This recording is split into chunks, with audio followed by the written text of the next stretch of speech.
A Thorazine tornou-se tão lucrativa na imobilização de pacientes que exibiam um comportamento indesejável que o seu fabricante SmithKline French organizou uma grande campanha promocional em torno da droga, incluindo pagar a psiquiatras influentes como oradores, organizar campanhas nos meios de comunicação e até produzir programas na televisão nacional, um prelúdio ao marketing de drogas em massa que vemos à nossa volta hoje em dia. Thorazine at that time was thought of as a miracle because it was able to reduce the symptoms of psychosis and schizophrenia at that time that they knew about it, it emptied all of the psychiatric housing units. A campanha foi um grande êxito. Os rendimentos da SmithKline French aumentaram 500% nas 2 décadas seguintes, com Thorazine a proporcionar mais de 1/3 dos rendimentos da empresa farmacêutica em 1970. Por fim, cerca de 250 milhões de pessoas em todo o mundo tinham tomado Thorazine e drogas da sua classe, 23% mais do que toda a população dos Estados Unidos. As portas foram abertas.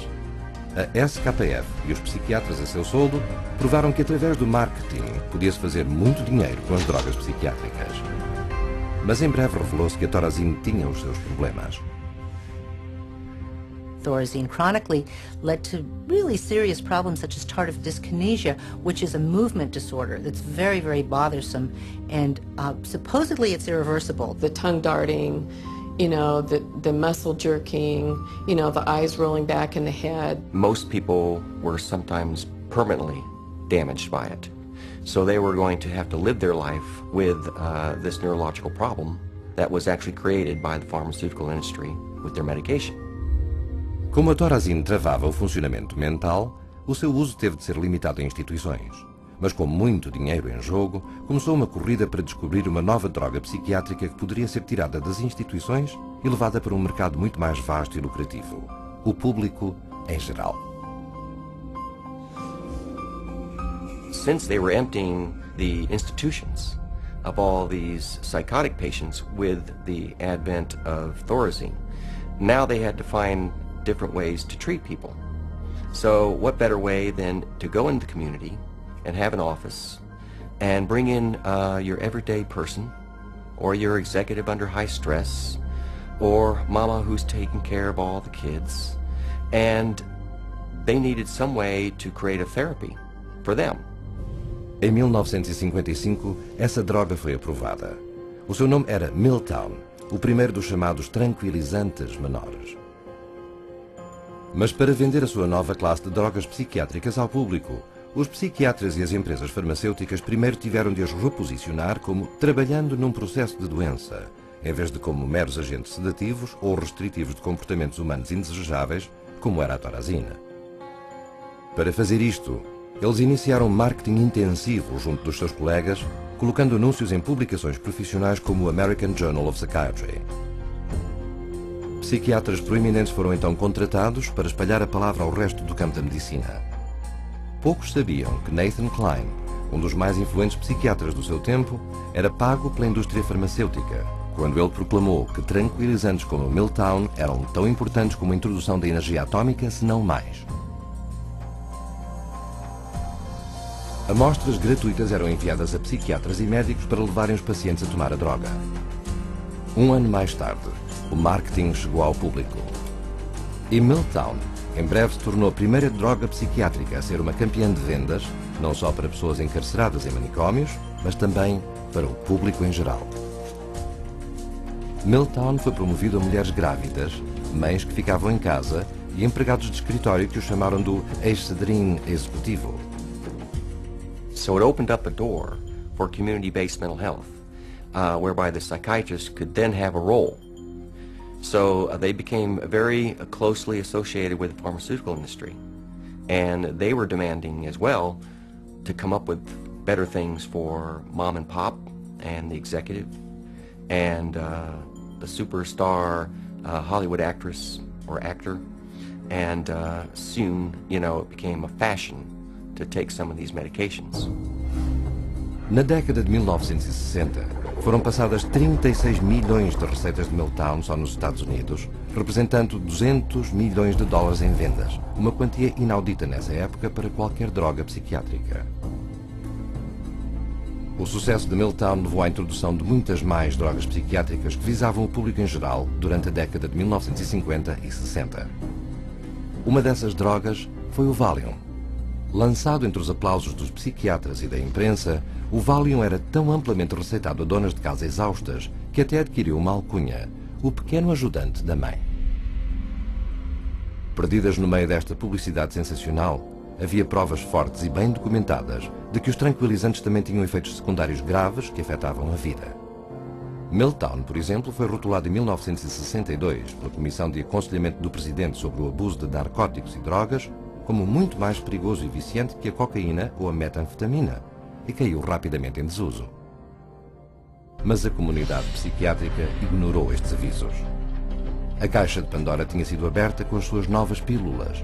Eles já não eram cuidadores das pessoas insanas, eles eram médicos reais, administrando drogas aos pacientes. E a sua lógica retrógrada era: se as drogas bloqueavam de facto os sintomas mentais, não estariam elas a tratar alguma doença física no cérebro? Ao fim de poucos anos, esta razão permitiu que a psiquiatria sofresse uma mudança profunda. Os psiquiatras já não eram cuidadores, eles eram médicos. As queixas mentais já não eram fisiológicas, elas eram sintomas de doença. E para tratá-las, os psiquiatras passavam receitas. It's all about money. The use of writing prescriptions and having an income from people coming in and getting their prescriptions and this, that, and the other is what revived the psychiatric community. It was the thing that put them back where they were earning money again. O negócio estava a ir tão bem que um grupo de psiquiatras proeminentes encontrou-se em Porto Rico em 1967 para planear a expansão do uso de drogas psicotrópicas até o ano 2000. De acordo com o psiquiatra organizador Dr. Wayne O. Evans, psychomedication is now an accepted way of life, and the search for the just right pill has become the goal for many people. No início da década de 1980, o Valium tornou-se a droga mais receitada no mundo ocidental. Só em 1978 foram vendidas quase 2,3 mil milhões de pastilhas, o suficiente para medicar metade da população da Terra. O negócio das drogas psicotrópicas ficou tão fora de controlo que em 1979, numa audiência sobre o uso e abuso de benzodiazepinas, um senador dos Estados Unidos comentou que the whole pitch appears to be to sell, sell and market. Mas ainda estavam para vir maiores coisas. The next drug that became a rage was Prozac. And of course Prozac was not for anxiety, but for depression. And all of a sudden, the diagnosis of depression starts multiply. The number of people who are diagnosed as being depressed starts multiplying substantially. Prozac foi lançado com grande fanfarra, com histórias de recuperações milagrosas, mentes doentes que se curaram e vidas arruinadas que foram restauradas. E tudo sem nenhuns efeitos secundários ou dependência, ou assim afirmava o seu fabricante. Muitos antidepressivos novos depressa se seguiram, também a promover um alívio psicológico instantâneo com poucos efeitos negativos, e com isto a psiquiatria mudou definitivamente da psicoterapia para a farmacologia. Num golpe audaz e eficaz de marketing, eles disseram ao mundo que estas novas drogas antidepressivas não eram só para os deprimidos, mas sim drogas de estilo de vida, para uma sociedade de escolha o seu humor. Mas quase de imediato surgiram provas de que estas afirmações de segurança e eficácia universais estavam muito longe da verdade. The adverse side effects of this class of drugs includes things like sexual dysfunction, agitation, facial involuntary movements of the face. Some of the psychiatrists in their books describe the tongue darting in and out of the mouth as an adverse side effect of SSRI drugs. Ao fim de 10 anos, os detalhes chocantes de efeitos secundários como a violência e o suicídio não podiam continuar a ser ignorados, com uma estimativa de cerca de 3,9 milhões de eventos adversos só no Prozac. foram emitidos avisos de rótulos negros, alertando o público para os riscos significativos de violência e suicídio, uma vez mais sob grandes protestos de empresas farmacêuticas e da psiquiatria organizada. Mas quando as patentes de